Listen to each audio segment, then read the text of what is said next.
নরম প্রকৃতিতে গড়ে উঠেছে আদর্শ দ্বীনি বিদ্যাপীঠ দারুল উলুম ঢাকা, যেখানে মমতার পরশে আমলি পরিবেশে গড়ে তোলা হচ্ছে আগামীর যোগ্য আলেম ও আলোকিত মানুষ। মুহাম্মাদুর রাসূলুল্লাহ ওয়াল্লাযীনা মা'আহু আশিদ্দাউ আলাল কুফফারি রুহামাউ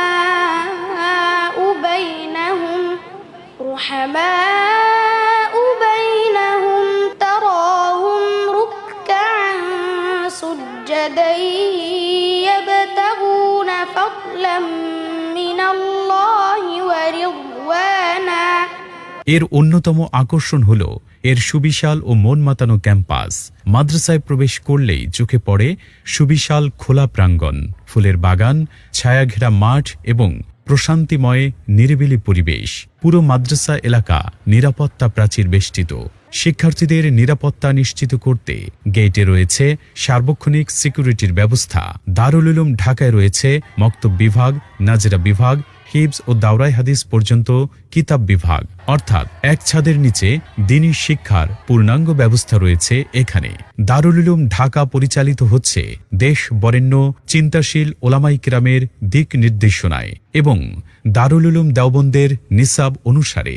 বিশেষ করে শাইখুল হাদিস আল্লামা মুফতি মনসুরুল হক দামাত বারাকাতুহুম সহ মুহাদ্দিসিনে কেরাম এখানে দাওরাই হাদিস ও অন্যান্য বিভাগে দর্স প্রদান করেন। প্রবাসীরা এখানে তাদের সন্তানকে নিশ্চিন্তে যেন ভর্তি করতে পারে সে ব্যবস্থাও চালু রয়েছে। এডুম্যাক্স প্লাস মোবাইল অ্যাপের মাধ্যমে ভর্তি ফি প্রদান, হাজিরা, ফলাফল সহ শিক্ষার্থী ও মাদ্রাসার প্রয়োজনীয় সব তথ্য পাওয়া যায় এক ক্লিকেই। বছর জুড়ে পরিকল্পিত পাঠদানের জন্য শুরুতেই প্রদান করা হয় বার্ষিক ক্যালেন্ডার। শিক্ষার্থীদের নিয়মিত পরিবেশন করা হয় স্বাস্থ্যসম্মত খাবার। এছাড়া নিরবিচ্ছিন্ন বিদ্যুৎ নিশ্চিত করতে রয়েছে জেনারেটর সুবিধা। রয়েছে সমৃদ্ধ কুতুবখানা এবং আধুনিক কম্পিউটার ল্যাব। পড়াশোনার পাশাপাশি শরীয়তসম্মত খেলাধুলা ও শরীরচর্চার জন্য রয়েছে পর্যাপ্ত ব্যবস্থা। আর অসচ্ছল মেধাবী ছাত্রদের জন্য রয়েছে বিশেষ আর্থিক ছাড় ও সুযোগ সুবিধা। বিশেষ দ্রষ্টব্য, প্রবাসী এবং কর্মব্যস্ত অভিভাবকদের সন্তানদের সম্পূর্ণ দায়িত্ব গ্রহণ করে প্রতিষ্ঠানটিতে পড়াশোনার সুযোগ রয়েছে। তাকওয়া, মমতা এবং যুগোপযোগী শিক্ষার মিশেলে দারুল উলুম ঢাকা একটি আদর্শ মানুষ গড়ার দ্বীনি শিক্ষাঙ্গন। দারুল উলুম ঢাকা আপনার সন্তানকে অত্যন্ত দায়িত্বশীলতার সাথে কোরআন সুন্নায় দক্ষ, ইসলামের একজন মুখলিস খাদেম ও উম্মতের যোগ্য রাহবর হিসেবে গড়ে তোলার লক্ষ্যে বিরামহীনভাবে চেষ্টা চালিয়ে যাচ্ছে। তাই আপনি আস্থাশীল হয়ে আপনার কলিজার টুকরা সন্তানকে আমাদের হাতে তুলে দিতে পারেন। যে সন্তান হবে আখেরাতে আপনার পুঁজি। আমাদের সঙ্গে যোগাযোগের ঠিকানা মক্কিনগর, বান্দাখোলা, কালীগঞ্জ, গাজীপুর। ফোন 01719679586।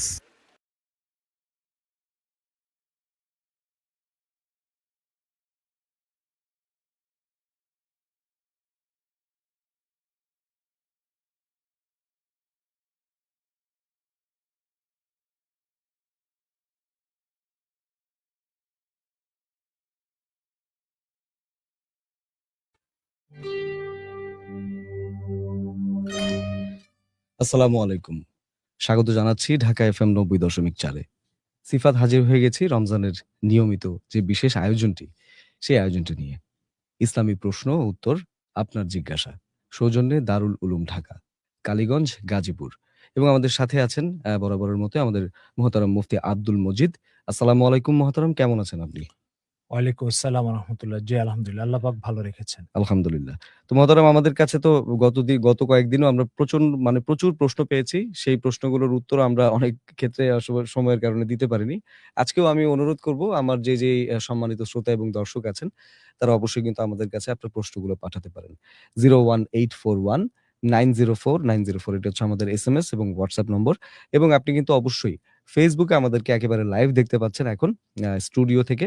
তো আপনি অবশ্যই কিন্তু এই লাইভটি বেশি করে শেয়ার করতে পারেন এবং এই লাইভের নিচে আপনার যে প্রশ্নগুলো আছে রমজান নিয়ে, সিয়াম নিয়ে বা আপনার ইসলাম ভিত্তিক যে কোনো ধরনের প্রশ্নগুলো কিন্তু আপনি অবশ্যই আমাদেরকে করতে পারেন। আমাদের ঠিকানাটি হচ্ছে facebook.com/I love Dhaka FM। মোহতারাম, আমরা আমাদের এই আয়োজন শুরু করতে চাচ্ছি এবং আপনি যদি কিছু গুরুত্বপূর্ণ কথা দিয়ে যদি শুরু করতেন। জি, বিসমিল্লাহির রহমানির রহিম। আলহামদুলিল্লাহি কাফা ওয়া সালামুন আলা ইবাদিহিল্লাযিনা ইসতাফা, আম্মা বাদ। সুপ্রিয় দর্শক ও শ্রোতাবৃন্দ, আমরা বরাবরের মতো আজকেও আমাদের মহান স্রষ্টা আল্লাহ তাআলার পরিচয় নিয়ে আলোচনা শুরু করব। আজকে যে বিষয়টা নিয়ে আলোচনা করব সেটা হচ্ছে, মনে করুন আপনি একটা বাড়ির কর্তা অথবা আপনি একটা ফ্যাক্টরির মালিক। এই ফ্যাক্টরিতে যে সিদ্ধান্ত নেয়, সেই সিদ্ধান্তের ভিতরে নিজের বুদ্ধিমত্তাকে প্রাধান্য দিয়ে সিদ্ধান্ত নেয়। ফ্যাক্টরির মালিক বা বস, সে কি বলল, কি দিক নির্দেশনা দিল, তার রুচি চাহিদা কি, তার স্বভাব কি, তার পছন্দ অপছন্দ কি, এগুলোর কোনোটারই গুরুত্ব দিল না। প্রত্যেক শ্রমিক সিদ্ধান্ত নেয় সে কবে ছুটি নিবে, কবে নিবে না, কখন কাজ করবে, কখন করবে না, কয়টা আসবে, কয়টা আসবে না। এই যাবতীয় বিষয়গুলো সে তার নিজের চিন্তার আলোকে সিদ্ধান্ত নেয়। সেখানে মোটেও অফিসের যিনি বস কর্মকর্তা আছেন, তার অভিপ্রায়, তার চাহিদা, তার রুচি, তার সিদ্ধান্ত, এগুলোকে মোটেও গুরুত্ব দেওয়া হয় না। আপনার কি মনে হয় সেটা কি কোনো ফ্যাক্টরি থাকবে? না, এটা একটা হযবরলর অবস্থা হবে। চরম বিশৃঙ্খল একটা পরিবেশ হবে, তাই না? জানেন, আজকের পৃথিবীটা ঠিক সেই অবস্থায় চলছে। এখানে ৮০০ কোটি মানুষ, এর একজন স্রষ্টা আছে, এর একজন প্রস্তুতকারক আছে, এর একজন তত্ত্বাবধায়ক আছে। একজন স্রষ্টা তার নিপুণ হাতে পৃথিবীকে তৈরি করেছেন, সাজিয়েছেন, পরিচালনা করছেন। কিন্তু এই পৃথিবীতে নিয়মতান্ত্রিকভাবে, মানে আ প্রত্যেকে তার সিদ্ধান্ত নিচ্ছে নিজ বুদ্ধিমত্তা চিন্তার আলোকে। স্রষ্টার অভিপ্রায় কি, তার চাহিদা কি, তার ইচ্ছা কি, তার রুচি স্বভাব কি, তার পছন্দ কি, তার অপছন্দ কি, এটাকে মোটেও গুরুত্ব দেওয়া হচ্ছে না। সুতরাং এই পৃথিবীর চরম একটা ঝুঁকিপূর্ণ রাস্তা পার করছে। একটা ক্রান্তিকাল পার করছে। দ্বিতীয় যে বিষয়টা, সেটা হচ্ছে যে একটা একটা ফ্যাক্টরিতে যখন আ আ দ্বিতীয় যে বিষয়টা সেটা হচ্ছে যে এই পৃথিবীতে একটা শিক্ষা ব্যবস্থা প্রচলিত। পশ্চিমারা সে কারিকুলাম তৈরি করেছে। আমাদের সমাজ ব্যবস্থায় স্কুল কলেজে সেই শিক্ষা ব্যবস্থা চলছে। এই শিক্ষা ব্যবস্থার টোটাল একটা ছেলে ক্লাস 1 থেকে মাস্টার্স পর্যন্ত কমপ্লিট করছে। টোটাল শিক্ষা ব্যবস্থার ভিতরে স্রষ্টা কে, তার পরিচয় কি, কেন তিনি সৃষ্টি করেছেন, তার লক্ষ্য কি, উদ্দেশ্য কি, এটা নিয়ে কোনো আলোচনা নাই। কোনো আলোচনা নাই। এজন্য আল্লাহর সৃষ্টি পুরা শিক্ষা ব্যবস্থা থেকে আল্লাহকে চেনার কোনো উপাদান সংগ্রহ করতে পারছে না। ফলে এই কারিকুলামে জন্ম নেওয়া একটি বাচ্চা আ আ ১ম এ স্রষ্টার প্রতি তার দায়িত্ববোধ কি? আ সাথে সাথে আ ইসলামের প্রাথমিক যে বিষয়গুলো, বাবার হক কি, মায়ের হক কি, প্রতিবেশীর হক কি, এটার ন্যূনতম কোনো দায়িত্ববোধ শিক্ষা ছাড়াই সে শিক্ষা ব্যবস্থা সম্পন্ন করছে। যার নিশ্চিত ফলশ্রুতিতে যেটা হচ্ছে সেটা হচ্ছে সে আল্লাহর জমিনে আছে, আল্লাহর আলো বাতাস সব ভোগ করছে। কিন্তু এই মালিকের যে কিছু হক ও পাওনা আছে, এর কোনো চেতনা অনুভূতি ছাড়াই সে দুনিয়া থেকে বিদায় নিচ্ছে। সাথে সাথে এ এরই আরেকটা নিশ্চিত ফলাফল হচ্ছে আমাদের সমাজে প্রতিদিন বৃদ্ধাশ্রমের সংখ্যা বেড়ে যাওয়া। এই যে আ একটা সচিবের বাবা বৃদ্ধাশ্রমে, একটা ইউনিভার্সিটির শিক্ষকের বাবা বৃদ্ধাশ্রমে, একজন সেনা অফিসার, পুলিশ অফিসারের বাবা বৃদ্ধাশ্রমে। কেন এটা? এর কারণ হচ্ছে আমাদের শিক্ষা ব্যবস্থায় এই সচিবকে আর এই সেনা অফিসারকে শিখানো হয়নি বাবার প্রতি কি দায়িত্ব, মায়ের প্রতি কি দায়িত্ব, মায়ের কি হক, বাবার কি হক, টোটাল শিক্ষা ব্যবস্থার ভিতরে শিখানো হয় না। এজন্য পশ্চিমা শিক্ষা ব্যবস্থা আর ইসলামী শিক্ষা ব্যবস্থার ভিতরে মৌলিক পার্থক্যগুলোর ভিতরে একটা পার্থক্য হচ্ছে, পশ্চিমা শিক্ষা ব্যবস্থার ভিতরে স্রষ্টার ন্যূনতম কোনো অনুভূতি শেখানো হয় না। বাবা-মার প্রতি দায়িত্ববোধ শেখানো হয় না। পশ্চিমা শিক্ষা ব্যবস্থার ভিতরে এই পদার্থ, এই পদার্থের সাথে লাগলে তৃতীয় কোন পদার্থ আবিষ্কার হবে, এটা শেখানো হয়। কিন্তু আমাকে যে বাবা আ দুনিয়াতে লালন-পালন করেছেন, মা লালন-পালন করেছেন, স্রষ্টা সৃষ্টি করেছেন, তাদের কি হক ও তাদের জন্য কি দায়িত্ববোধ কাজ করছে, এগুলো কিছুই শেখানো হয় না। যার ফলশ্রুতিতে আমাদের সমাজে প্রতিদিন বৃদ্ধাশ্রমের সংখ্যা বৃদ্ধি পাচ্ছে। আ এজন্য পশ্চিমা শিক্ষা ব্যবস্থা কোন সমাজে যদি ঢুকে, সে সমাজে স্রষ্টার সাথে সৃষ্টির সম্পর্ক শেষ হয়ে যাবে আর বৃদ্ধাশ্রম জন্ম নিবে। আর সেটাই জন্ম নিচ্ছে। একটি মুসলিম সমাজ, যে সমাজে আল্লাহর পরে সবচেয়ে বেশি হক আদায় করার দরকার ছিল কোরআনের ভাষ্য অনুযায়ী বাবা-মার, সেখানে বাবা-মার প্রতি কোন ন্যূনতম আ দায়িত্ববোধের শিক্ষা ছাড়াই আমাদের এই শিক্ষা ব্যবস্থা চলছে এবং সমাজে বিরাজমান। এজন্য এই জায়গা থেকে আজকে আমরা যে বিষয়টা তুলে ধরবো সেটা হচ্ছে যে আমাদের সমাজে বিরাজমান শিক্ষা ব্যবস্থায় যারা শিক্ষিত হচ্ছেন তাদেরকে, তাদের অভিভাবকদেরকে আমরা বলবো যে এই শিক্ষা ব্যবস্থার বাইরে ইসলামের বেসিক শিক্ষা যেটা, সেই ইসলামের বেসিক শিক্ষা, আল্লাহর পরিচয়, কোরআনের পরিচয়, মোহাম্মদ সাল্লাল্লাহু আলাইহি ওয়াসাল্লামের পরিচয়, বাবার হক কি, মায়ের হক কি, এই বেসিক শিক্ষাটা আপনি আপনার সন্তানকে দিবেন। নতুবা আপনার সন্তান একদিন আপনাকেও বৃদ্ধাশ্রমে ভর্তি করে আসবে এবং সে মনে করবে যে আপনি তার জন্য বোঝা। অথচ ইসলামী শিক্ষা ব্যবস্থার ফলাফল হচ্ছে যে সন্তান মনে করবে বাবা-মা হচ্ছে আল্লাহ তাআলাকে সন্তুষ্ট করার একটা মাধ্যম এবং জান্নাত প্রাপ্তির একটা উপকরণ। সেই বাবা-মা বোঝা নয়, বরং বাবা-মা হচ্ছে জীবনকে সামনে বাড়ানোর অপরিহার্য একটা উপাদান এবং ভাগ্যবান হওয়ার একটা উপাদান। আ এজন্য আমরা যখন মসজিদ থেকে বের হই, তো মুসল্লিরা এসে দোয়া চায় যে, "হুজুর আমার বাবা অসুস্থ, দীর্ঘদিন শয্যাশায়ী। আমার বাবার জন্য দোয়া করেন, উনি যেন কষ্ট না পায়" আর চলে যায়। আ আমরা আ বিপরীতটা বলি। আমরা বলি, "আল্লাহ যেন আমার বাবার হায়াত লম্বা করে দেন, যেন তার খেদমত করে আল্লাহকে রাজি করতে পারি।"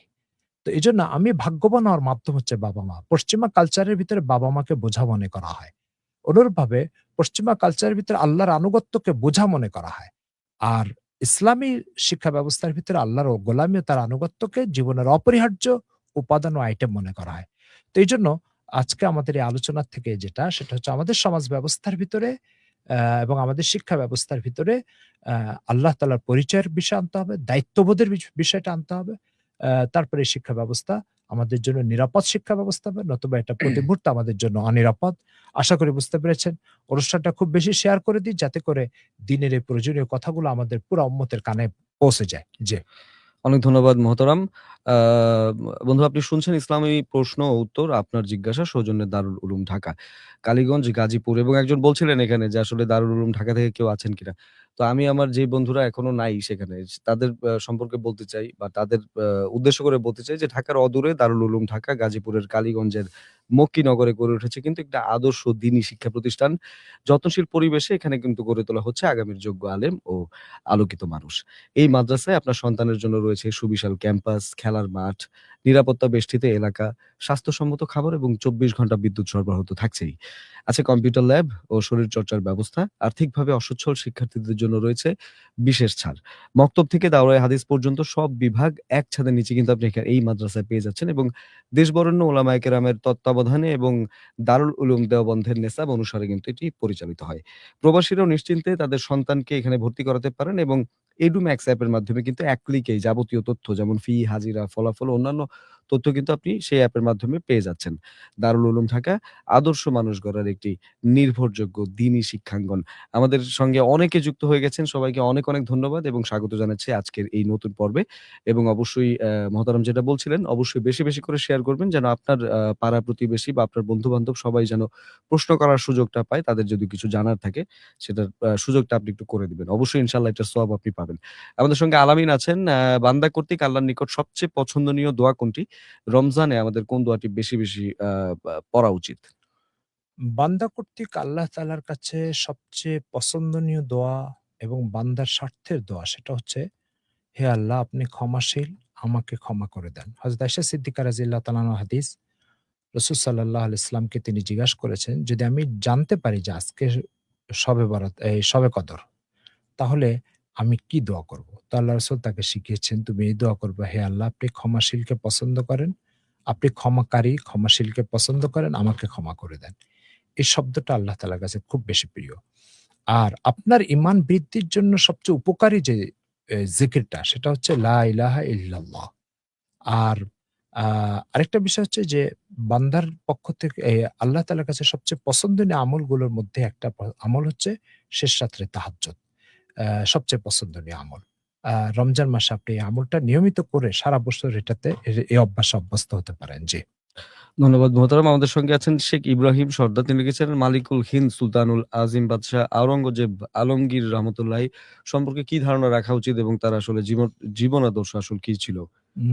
জি। আসলে আমাদের দেশে আ ইতিহাসটা আমাদের দেশের ইতিহাসটা আ নিরপেক্ষতা হারিয়ে অনেক ক্ষেত্রে নিরপেক্ষতা হারিয়ে অনেক ক্ষেত্রেই আ মানে সংকীর্ণ চিন্তাধারায় নিয়ন্ত্রিত হয়ে থাকে।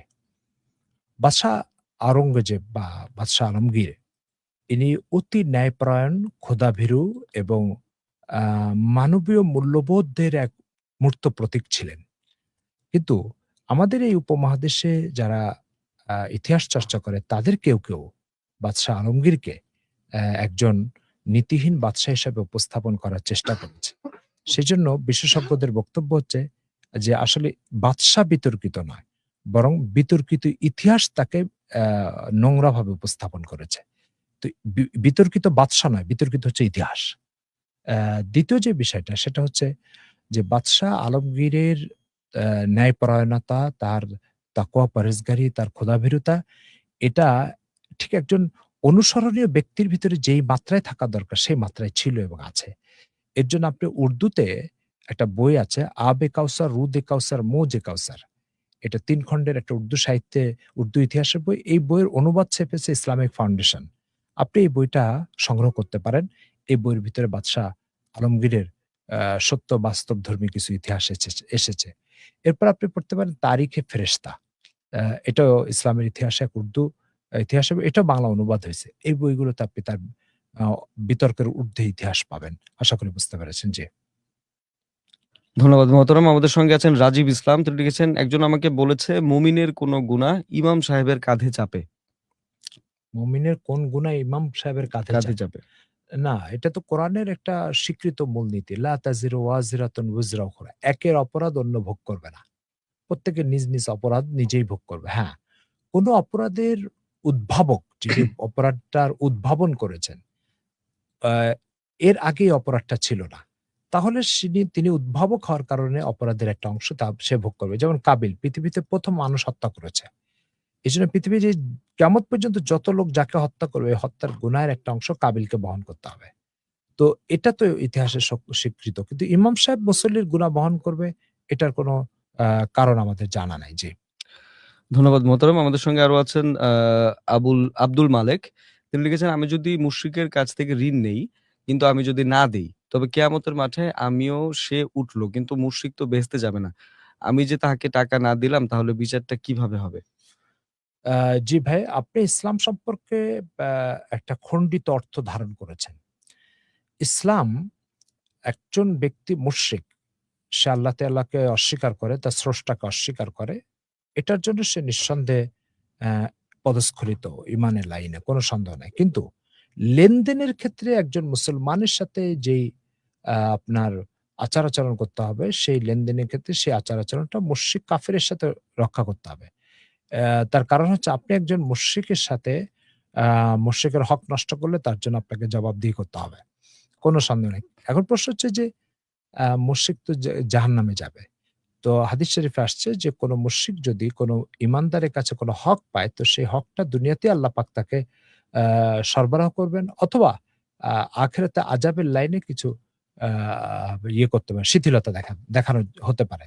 তো বেশিরভাগ ওলামা ইকরামের বক্তব্য দুনিয়াতেই তাকে কোন সুবিধা দেওয়া হবে আর আপনাকে আখিরাতে সাজা দিয়ে দেওয়া হবে। জি, আল্লাহ হেফাজত করেন।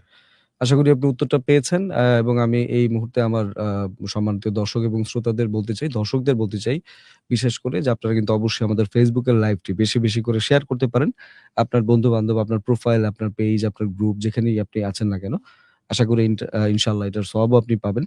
আর এদিকে আমাদের সঙ্গে আরো আছেন হচ্ছে বরকত আরাফাত। তিনি লিখেছেন, আসসালামু আলাইকুম। সুদের টাকা আমি খাবো না, কিন্তু এই টাকা ধার নিয়েছে একজন। এখন আমি যদি আমার নিজের টাকা গরিব কাউকে দেই, পরে ওই ধারের টাকা পেলে কি আমি নিতে পারবো? একটু জানাবেন। জি, আবার বলেন একটু প্রশ্নটা? আ সুদের টাকা আমি খাবো না, কিন্তু এই টাকা ধার নিয়েছে একজন। এখন আমি যদি আমার নিজের টাকা গরিব কাউকে দেই, পরে ওই ধারের টাকা পেলে কি আমি নিতে পারবো? একটু জানাবেন। তার প্রশ্নটা একটু আরকি দ্বিধাদ্বন্দ্বিত, অথবা একটু মানে অ অ ক্লিয়ার না। পরিষ্কার না দেখুন, আরকি। সুদের টাকা যার হাতে সুদের টাকা হিসাবে আসছে তার হাতে এটা সুদের টাকা। কিন্তু যখন আপনি ধার নিবেন তখন এটা আর সুদের টাকা না। আপনি যখন ধার নিবেন এবং আপনার হাতে চলে আসে তখন এটা একটা জীবন্ত ঋণ। হুম, ঋণের অন্য ১০ টা টাকা যেভাবে পরিশোধ করতে হয় এটাকে ওইভাবেই পরিশোধ করতে হবে। জি। আশা করি বুঝতে পেরেছেন। জি। ধন্যবাদ মোহতারাম। আমাদের সঙ্গে আচ্ছা, বরকত আরাফাত আরো লিখেছিলেন যে প্রতিদিন ২ রাকাত করে শুকরিয়া নামাজ করার ফজিলত কি? শুকরিয়ার অর্থ হচ্ছে যে আল্লাহ তাআলা আপনাকে যে নিয়ামত দিয়েছেন সেটা আপনি স্বীকার করছেন এবং তার জন্য আল্লাহর সামনে আপনি আ কৃতজ্ঞ।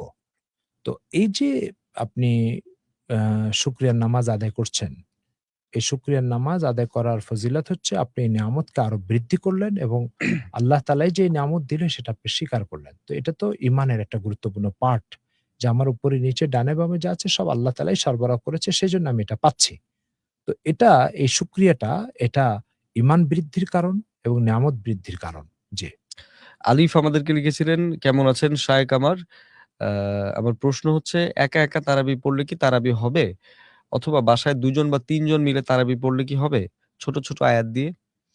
জি, একা, একা তারাবি পড়লে আপনি আ তারাবি আদায় হয়ে যাবে কিন্তু সুন্নতের আ উপরে আমল থেকে আপনি বঞ্চিত হবেন। ছোট, ছোট সূরা দিয়ে পড়লেও তারাবি হবে কোনো সমস্যা নাই। জি। আচ্ছা, রাজীব ইসলাম লিখেছেন, একটার দায়িত্ব আ বেহাজাল ইমাম মানে কি? ইক্তাদাইতু বিহাদাল ইমাম। মানে আমি এই ইমামের অনুসরণ করছি।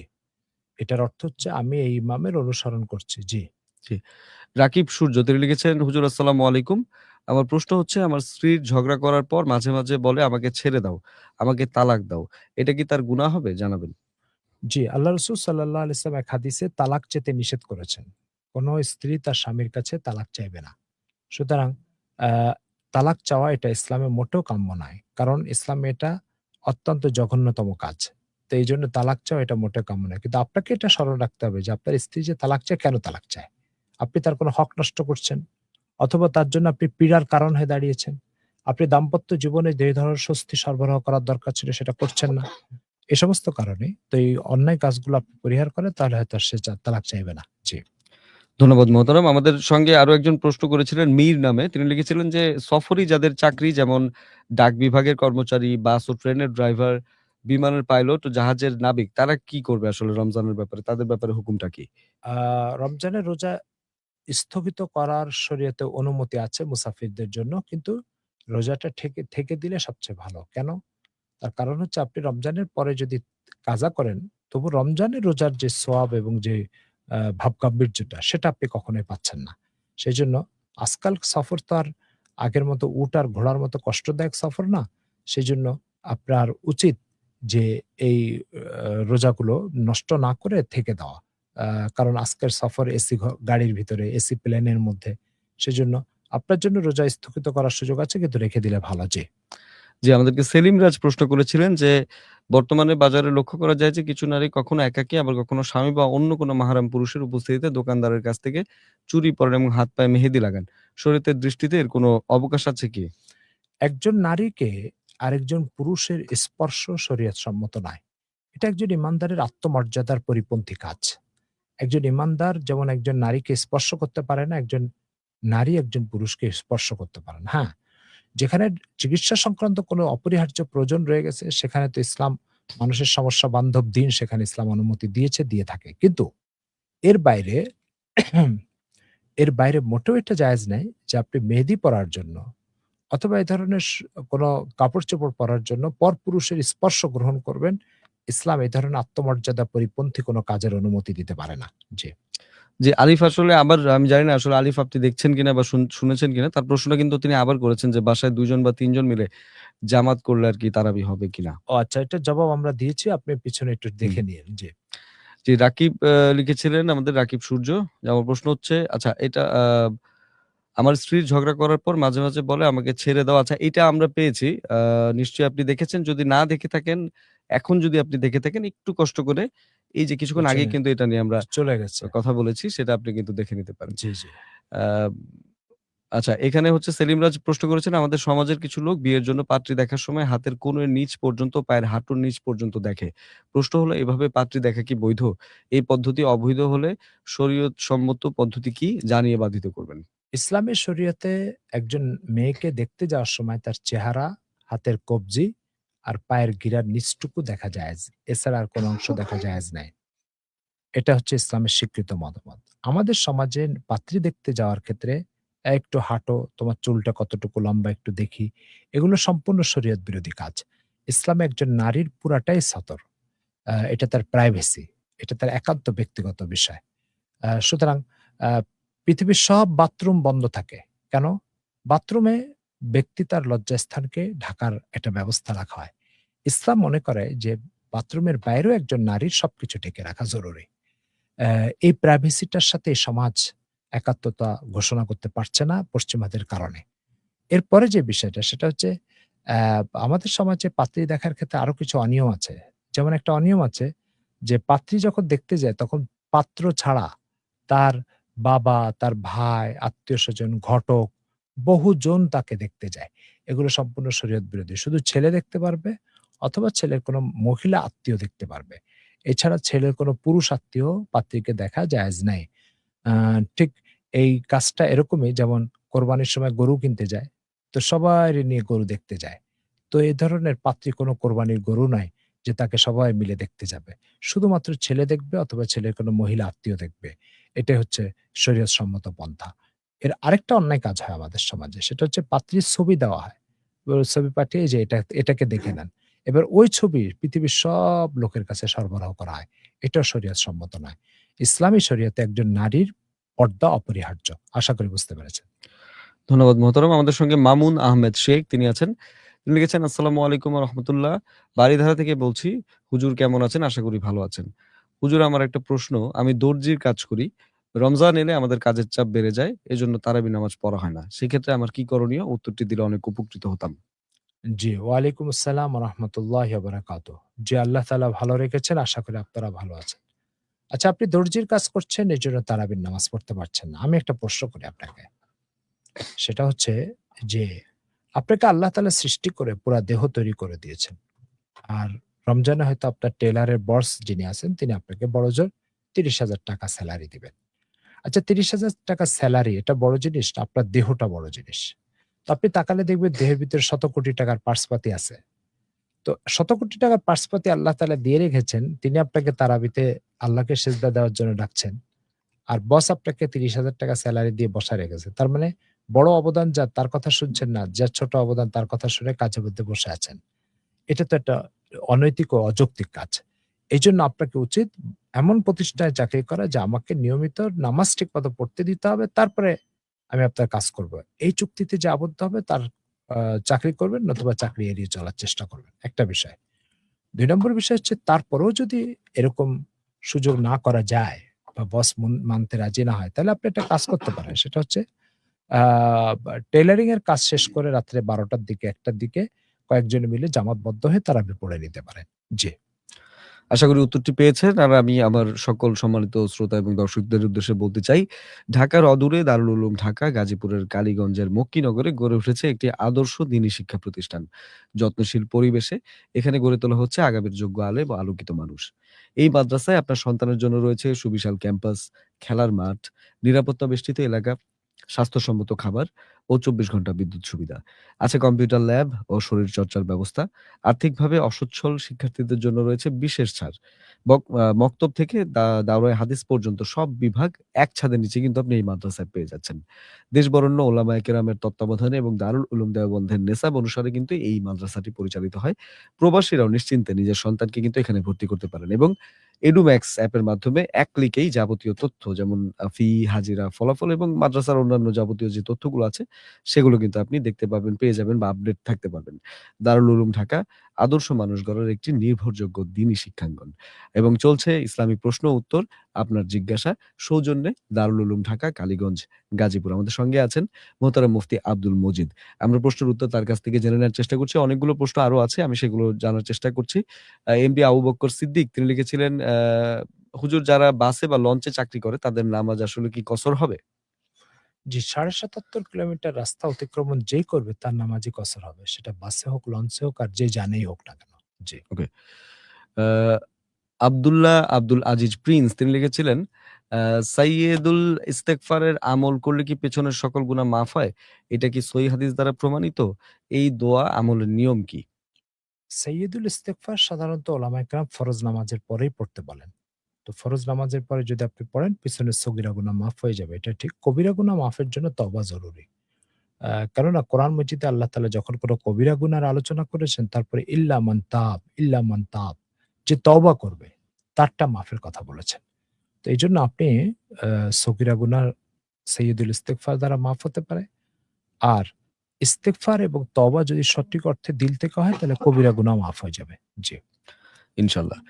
আচ্ছা, আমাদের সঙ্গে আরো যারা আছেন দেখতে পাচ্ছি, আমাদের নিজাম তিনি লিখেছেন, কোন অসুস্থ ব্যক্তির কাজা রোজা সুস্থ হওয়ার পর কাজা না করে শুধু ফিদইয়া দিলে কি চলবে? অসুস্থ ব্যক্তি যদি এতটা অসুস্থ হয় আগামীতে কখনো সুস্থ হয়ে রোজা কাজা করার কোনো সম্ভাবনা নাই, বার্ধক্যজনিত সমস্যা, তাহলে সে ফিদিয়া দিতে পারে। কিন্তু যদি ব্যক্তি আগামীতে সুস্থ হয়ে রোজা কাজা করার কোনো সম্ভাবনা বা সুযোগ থাকে, তাহলে তাকে ফিদিয়া দেওয়া যথেষ্ট নয়। তাকে রমজানের পরে কাজা করতে হবে। জি। ধন্যবাদ মোহতারাম। আমাদেরকে লিখেছেন মাহমুদুল হাসান আলামিন। তিনি লিখেছেন, আমরা জানি কেউ রোজা রেখে ইচ্ছা করে ভঙ্গ করলে তার জন্য কাফফারা হিসাবে ধারাবাহিক ৬১ রোজা রাখতে হয়। আমার জানার বিষয় হলো, উদাহরণস্বরূপ কেউ যদি রোজা না রাখে তাহলে তার জন্য কি একই বিধান? জি। আ যে রোজা না রাখে তার জন্য একই বিধান। অর্থাৎ যে ব্যক্তি রোজা রাখে না তাকেও আ প্রতিটা রোজার জন্য একটি রোজা নষ্ট করার কারণে ৬০ টা কাফারা এবং ১ টা কাজা থাকতে হবে। তবে একই রমজানে যদি একাধিক ঘটনা এরকম ঘটে, ২, ৪, ৫ টা রোজা সে ইচ্ছা করে ভেঙে ফেলেছে, ১ টা কাফারা তার জন্য যথেষ্ট। জি। জি, ধন্যবাদ। আলিফ তিনি লিখেছিলেন যে, রমজানে যারা পর্দা টানিয়ে খাবার বিক্রি করে তাদের উদ্দেশ্য করে কিছু জানতে চাই।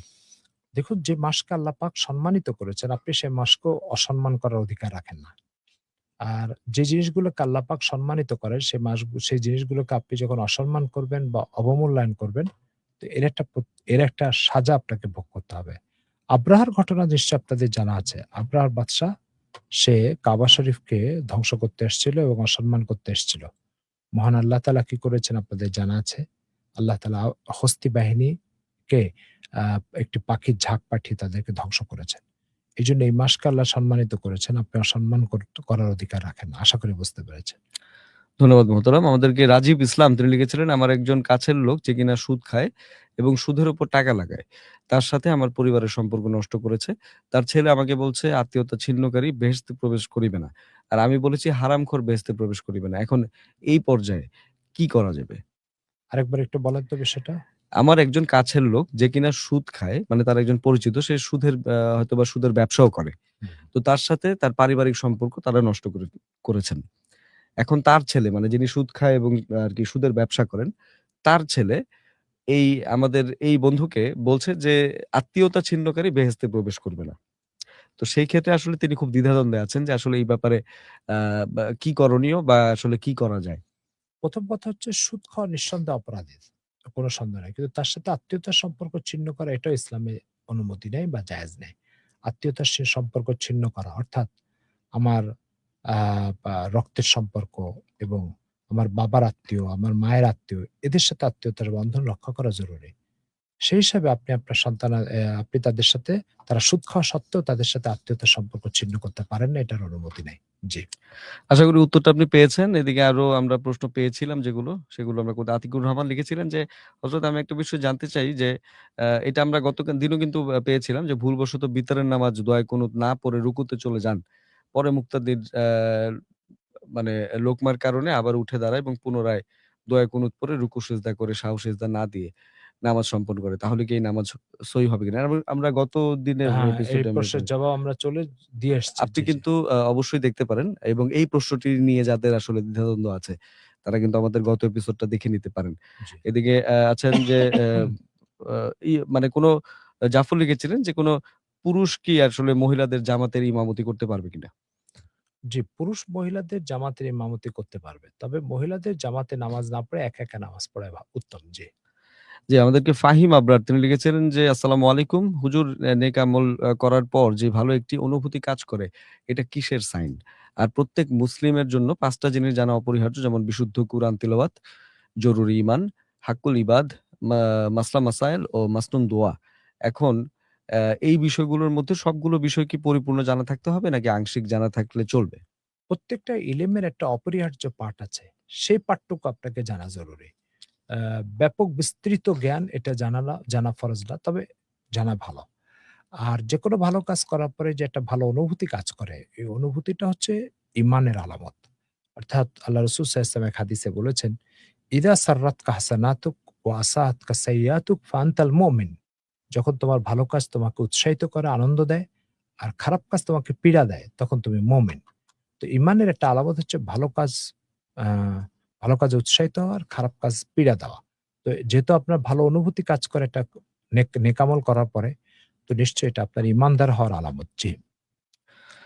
আমাদেরকে লিখেছিলেন ইমন, তিনি লিখেছিলেন যে একজন আ আ চির আরকি রোগী যারা আসলে আরোগ্য লাভের সম্ভাবনা নেই। যেমন ধরেন খুব বড়, বড় রোগ যেমন ক্যান্সার হতে পারে, এই ধরনের কোন রোগ। এসব লোকের সিয়াম পালনের হুকুমটা আসলে কি? জি, এই লোকগুলোর দুটো অবস্থা। একটা অবস্থা হচ্ছে যে তিনি যুবক, আগামীতে সুস্থ হয়ে রোজা রাখতে পারবেন। তাহলে সে এখন রোজা স্থগিত করবে, সুস্থ হওয়ার পর রোজা কাজা করবে। আর এই লোকগুলো যদি এতটাই অসুস্থ হয়, আগামীতে আর সুস্থ হওয়ার কোনো সম্ভাবনা নেই, তাহলে এই লোকগুলোর জন্য মাসলা হচ্ছে যে রমজানের পরে ফিদিয়া দিয়ে দিবে, অর্থাৎ একটা মিসকিনকে দুবেলা খানা খাওয়াই দিবে, অথবা প্রত্যেক রোজার জন্য ১ কেজি ৬৩৩ গ্রাম আটা বা তার মূল্য সদকা করে দেবে। এই দুটো অপশনের যেকোনো একটা অপশন অনুসরণ করলে সে রোজার দায়িত্ব থেকে অব্যাহতি পাবে। জি। আমাদেরকে লিখেছিলেন সাদিয়া যে গর্ভবতী ও আ স্তন্যদানকারী নারীরা কি সিয়াম পালন করবে নাকি ভঙ্গ করবে?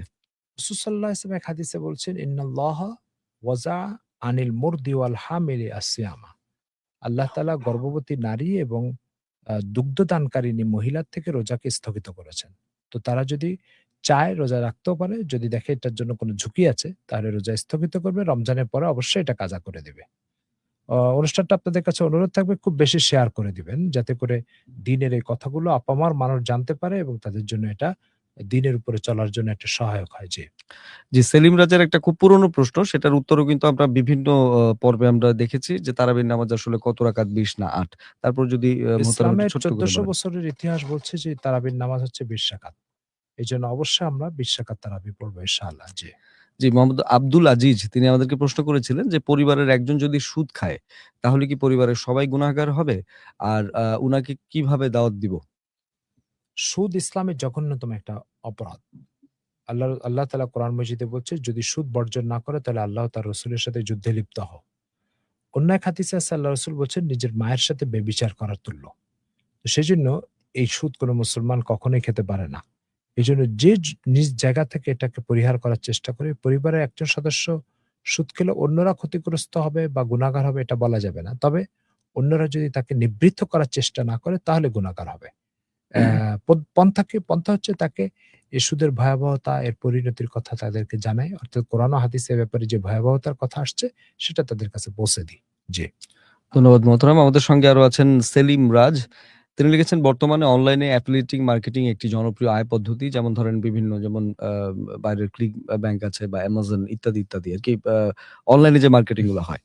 তো ইত্যাদি প্ল্যাটফর্মে অ্যাফিলিয়েট মার্কেটিং এর মাধ্যমে অর্থ উপার্জন করা যায়। আমার জানার বিষয় হলো, আমি কি অ্যাফিলিয়েট মার্কেটিং এর মাধ্যমে অর্থ উপার্জন করতে পারবো? এই বিষয়ে শরীয়তের দৃষ্টিভঙ্গি কি? অ্যাফিলিয়েট মার্কেটিং এর ভিতরে যদি আ হালাল পণ্য আ উৎ আ হালাল পণ্যর মার্কেটিং যেগুলো আছে সেগুলো আপনার জন্য বৈধ। কিন্তু হারাম পণ্য যেগুলা, যেমন এই মার্কেটিং এর ভিতরে আপনার মদ, অ্যালকোহল, শরীয়ত বিরোধী বস্তু, এই ধরনের কোন বস্তুর যদি মার্কেটিং থাকে সেটা আপনাকে অবশ্যই পরিহার করে চলতে হবে। সেটা জায়েজ হবে না। জি। জি, আমাদেরকে আচ্ছা আমি প্রশ্ন আবারও নেয়ার আগে আমি আমার সকল দর্শকদের উদ্দেশ্যে বলতে চাই, আপনি কিন্তু দেখছেন আপনার আমাদের এই বিশেষ রমজানের বিশেষ আয়োজনটি ইসলামী প্রশ্ন ও উত্তর আপনার জিজ্ঞাসা সৌজন্যে দারুল উলুম ঢাকা, কালীগঞ্জ, গাজীপুর এবং সাথে কিন্তু আছেন আমাদের মোহতারাম মুফতি আব্দুল মজিদ, যার কাছ থেকে আমরা কোরআন এবং সুন্নাহর ভিত্তিতে কিন্তু উত্তরগুলো জেনে নেয়ার চেষ্টা করছি। আমাদের সঙ্গে যিনি আছেন আমাদের ওই বন্ধু প্রশ্ন করেছিলেন যে আ যদি কোনো নারী মনে করে যে ট্যাবলেট খেয়ে হায়েজ বা মাসিক বন্ধ করে ফরজ রোজা চালিয়ে যাবে, এই কাজটির আসলে হুকুম কি? এটা জায়েজ আছে।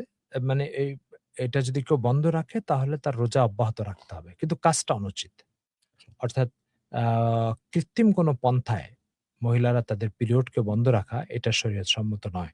কারণ আল্লাহ তাআলা এটা একটা কুদরতি ব্যবস্থাপনা, সেই ব্যবস্থাপনাকে স্থগিত করা বা বাধাগ্রস্ত করা এটা আমার জন্য উচিত নয়। তবে কেউ যদি করে ফেলে তাহলে তাকে রোজা অব্যাহত রাখতে হবে। জি। আ সেলিম রাজার আরেকটা প্রশ্ন ছিল যে হজ ফরজ হওয়ার পর ইচ্ছাকৃতভাবে হজ পালন করতে বিলম্ব করলে কি গুনাহ হবে? যে অবশ্যই গুনাহ হবে। তার কারণ হচ্ছে হজ এটা আল্লাহ তাআলার একটা হক ও পাওনা। আপনার পাওনা যেমন দ্রুত পরিশোধ করলে আপনার কাছে ভালো লাগে, তো আল্লাহ তাআলার পাওনাও দ্রুত পরিশোধ করলে আল্লাহ তাআলা এটা পছন্দ করবে। জি।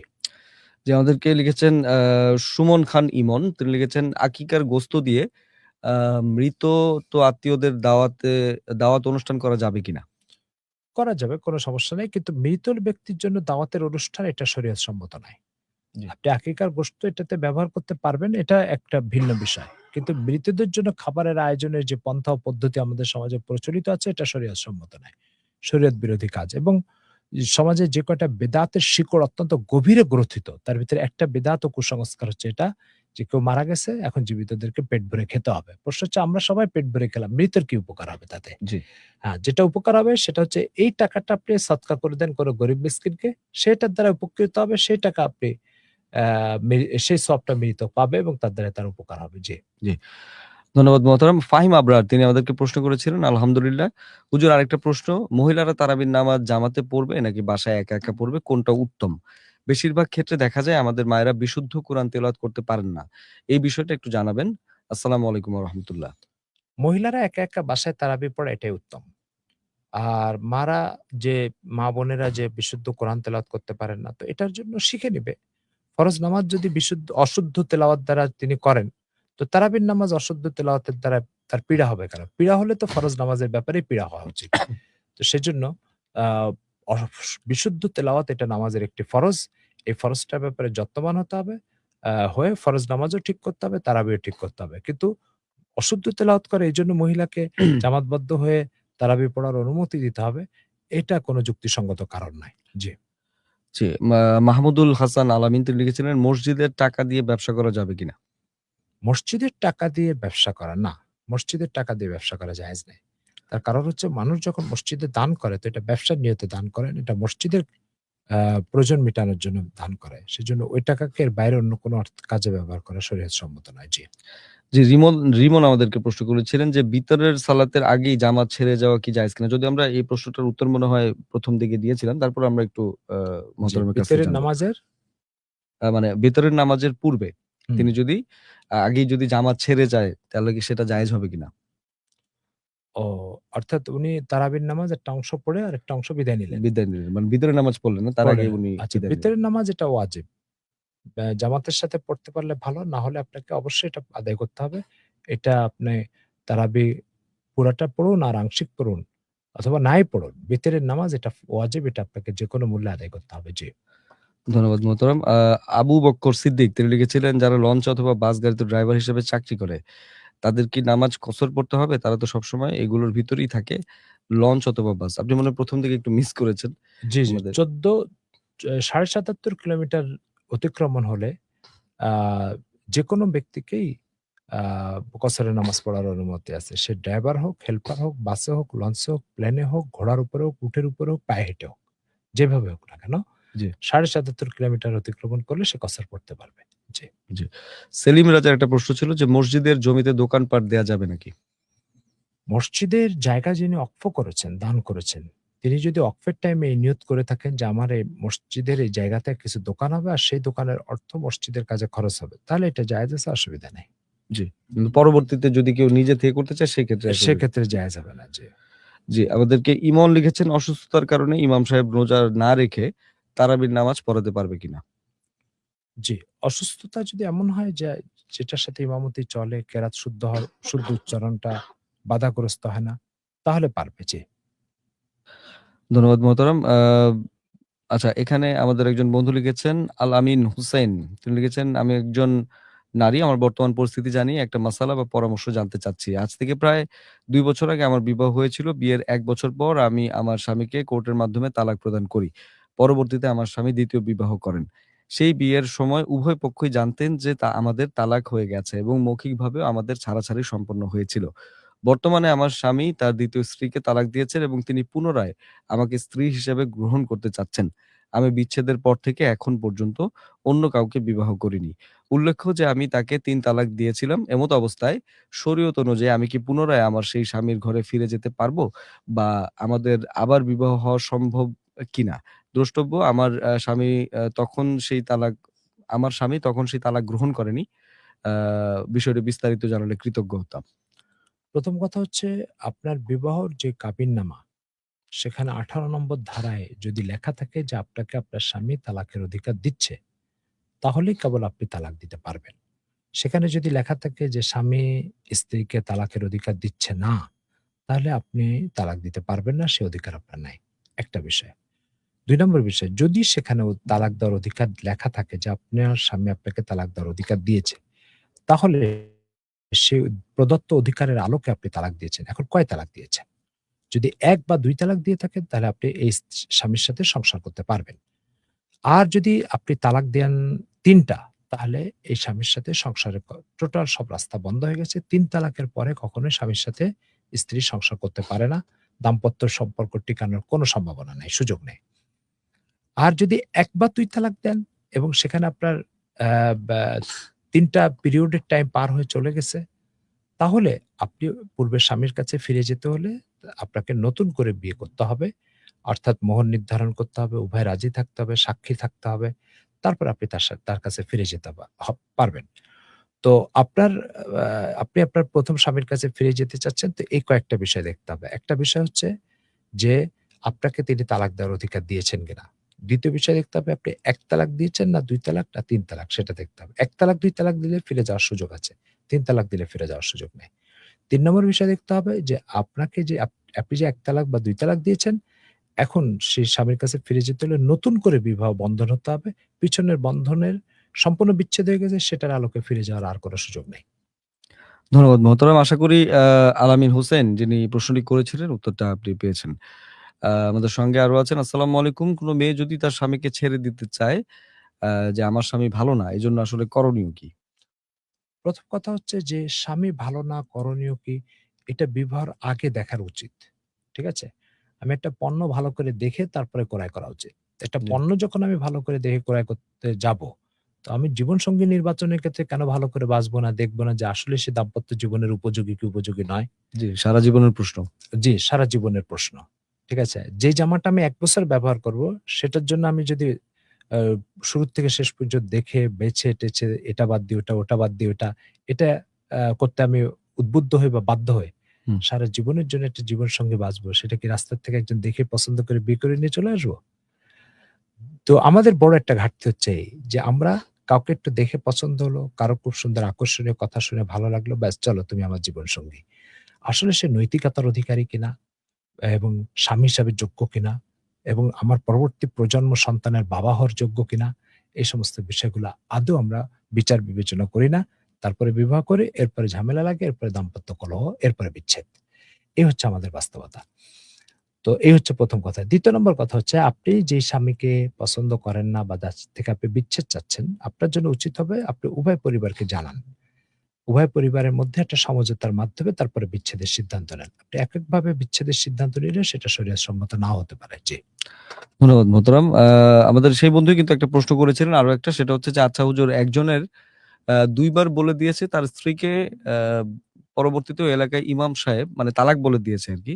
২ বার বলে দিয়েছে। পরবর্তীতে ওই এলাকার ইমাম সাহেব আবার নতুন করে বিবাহ দিয়ে দিয়েছে। কিন্তু এখন ওই মেয়ে তার স্বামীর সাথে থাকতে চাচ্ছে না।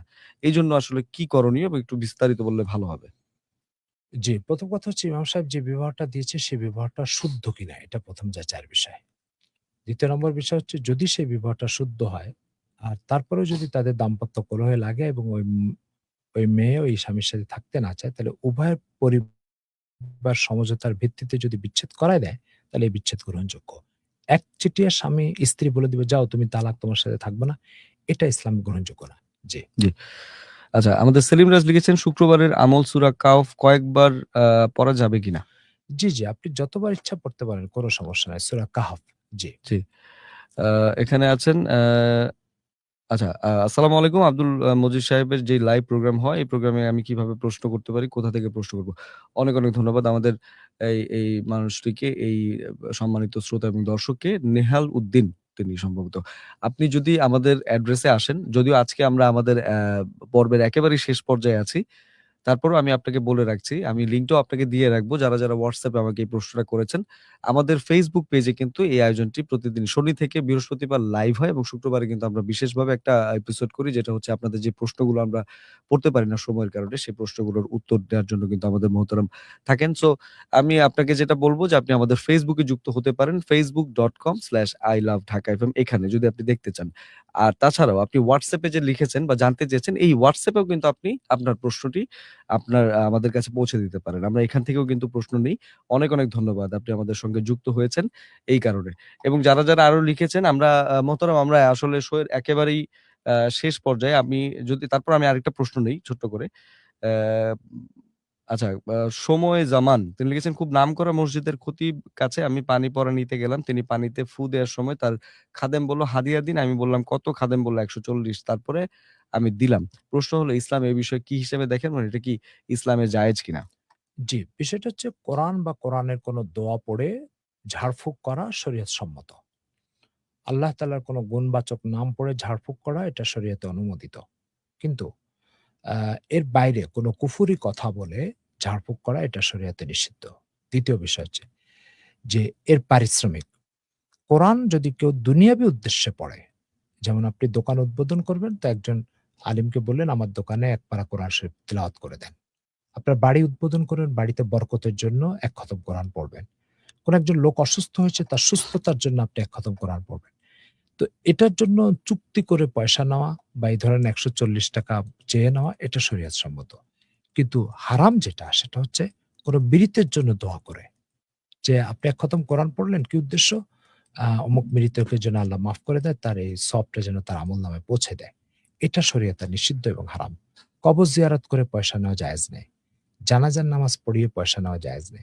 অনুরূপভাবে কোন মৃতের মাগফিরাতের দোয়া করে পয়সা নেওয়া জায়েজ নেই। তার কারণ হচ্ছে জান্নাত এটা আমার বাবার কোনো পৈতৃক সম্পত্তি নয় যে আমি দোয়া করে এর একটা অংশ ওই ব্যক্তিকে দিয়ে দিব আর তার বিনিময়ে তার কাছ থেকে নিব।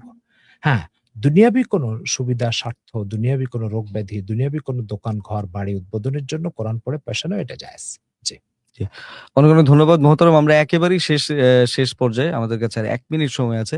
তো যেতে যদি আপনি আজকের জন্য কিছু বলেন। আ আজকে যে গুরুত্বপূর্ণ কথাটা বলে আমাদের অনুষ্ঠানটা শেষ করব সেটা হচ্ছে যে আ মহান আল্লাহ তাআলা আমাকে আপনাকে সৃষ্টি করেছেন।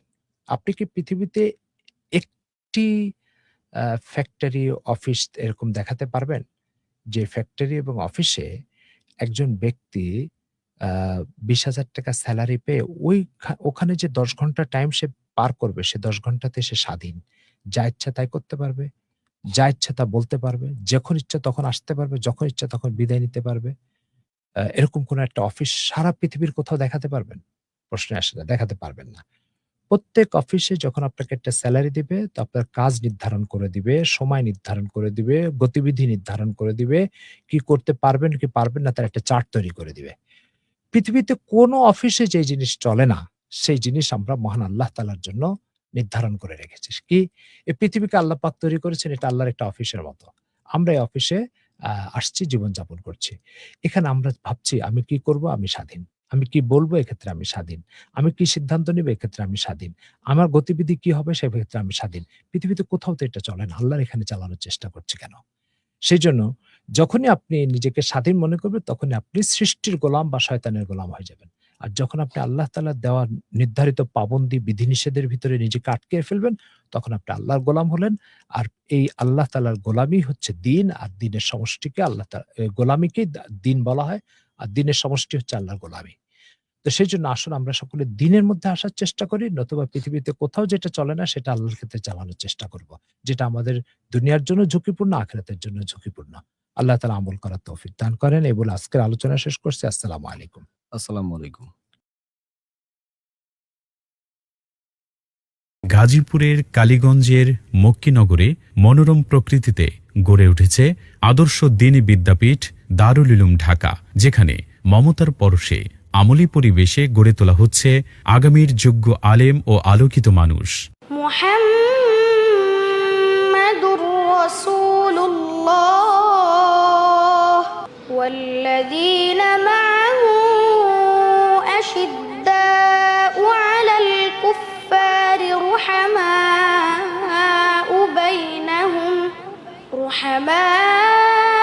বাইনাহুম তারাহুম রুকআন সুজ্জাদান ইয়াবতাগুনা ফাদলাম মিনাল্লাহি ওয়া রিদওয়ানা। এর অন্যতম আকর্ষণ হল এর সুবিশাল ও মন মাতানো ক্যাম্পাস। মাদ্রাসায় প্রবেশ করলেই চোখে পড়ে সুবিশাল খোলা প্রাঙ্গণ, ফুলের বাগান, ছায়াঘেরা মাঠ এবং প্রশান্তিময় নিরিবিলি পরিবেশ। পুরো মাদ্রাসা এলাকা নিরাপত্তা প্রাচীর বেষ্টিত।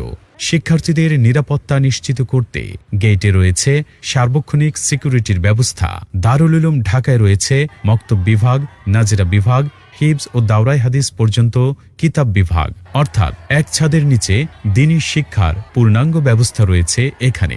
দারুল উলুম ঢাকা পরিচালিত হচ্ছে দেশ বরেণ্য চিন্তাশীল ওলামাই কিরামের দিক নির্দেশনায় এবং দারুল উলুম দেওবন্দের নিসাব অনুসারে। বিশেষ করে শাইখুল হাদিস আল্লামা মুফতি মনসুরুল হক দামাত বারাকাতুহুম সহ মুহাদ্দিসিনে কিরাম এখানে দাওরাই হাদিস ও অন্যান্য বিভাগে দর্স প্রদান করেন। প্রবাসীরা এখানে তাদের সন্তানকে নিশ্চিন্তে যেন ভর্তি করতে পারে সে ব্যবস্থাও চালু রয়েছে।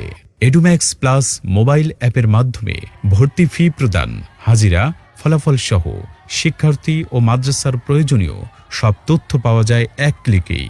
বছর জুড়ে পরিকল্পিত পাঠদানের জন্য শুরুতেই প্রদান করা হয় বার্ষিক ক্যালেন্ডার। শিক্ষার্থীদের নিয়মিত পরিবেশন করা হয় স্বাস্থ্যসম্মত খাবার। এছাড়া নিরবিচ্ছিন্ন বিদ্যুৎ নিশ্চিত করতে রয়েছে জেনারেটর সুবিধা। রয়েছে সমৃদ্ধ কুতুবখানা এবং আধুনিক কম্পিউটার ল্যাব। পড়াশোনার পাশাপাশি শরীয়তসম্মত খেলাধুলা ও শরীরচর্চার জন্য রয়েছে পর্যাপ্ত ব্যবস্থা। আর অসচ্ছল মেধাবী ছাত্রদের জন্য রয়েছে বিশেষ আর্থিক ছাড় ও সুযোগ সুবিধা। বিশেষ দ্রষ্টব্য, প্রবাসী এবং কর্মব্যস্ত অভিভাবকদের সন্তানদের সম্পূর্ণ দায়িত্ব গ্রহণ করে প্রতিষ্ঠানটিতে পড়াশোনার সুযোগ রয়েছে। তাকওয়া, মমতা এবং যুগোপযোগী শিক্ষার মিশেলে দারুল উলুম ঢাকা একটি আদর্শ মানুষ গড়ার দ্বীনি শিক্ষাঙ্গন। দারুল উলুম ঢাকা আপনার সন্তানকে অত্যন্ত দায়িত্বশীলতার সাথে কোরআন সুন্নায় দক্ষ, ইসলামের একজন মুখলিস খাদেম ও উম্মতের যোগ্য রাহবর হিসেবে গড়ে তোলার লক্ষ্যে বিরামহীনভাবে চেষ্টা চালিয়ে যাচ্ছে।